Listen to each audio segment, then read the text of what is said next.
Eshoo, and a member opposed. Each will control 5 minutes. The chair recognizes the gentlewoman from California. I thank the chairwoman, and I rise to offer an important amendment to the Intelligence Authorization Act.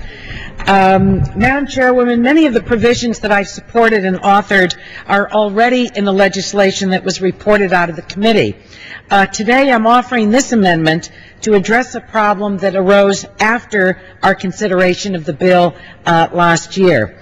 Earlier this month, we discovered that intelligence community employees have been starting businesses to sell private companies the very skills they use in their employment for the government. For example, a number of CIA employees launched a company to sell deception detection services to hedge funds and ran this company while they were federal employees. I'm very troubled by this. I questioned the Director of National Intelligence about this at HPSC's Worldwide Threats hearing, and he said he would look into it.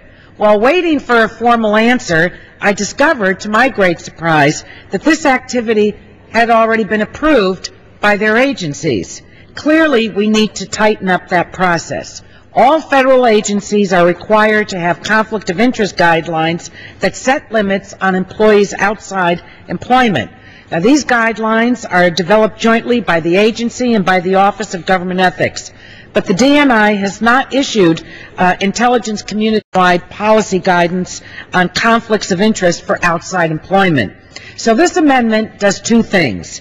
First, it requires the DNI to establish an intelligence community-wide conflict of interest regulation, working in connection with and in conjunction with the Office of Government Ethics, to establish a community-wide process for checking outside employment for conflicts of interest, and also to submit an annual report to the intelligence committees on all outside employment activities that were approved in the last year. Second, it would prohibit employees from owning companies that sell skills that are related to their government service.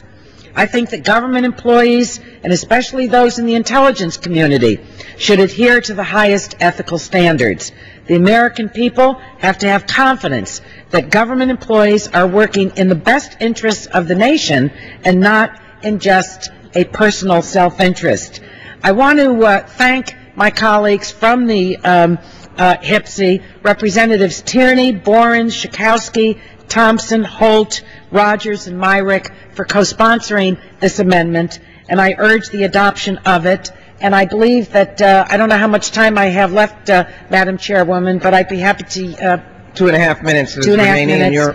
yield to the gentleman from Michigan a minute and a half. Great.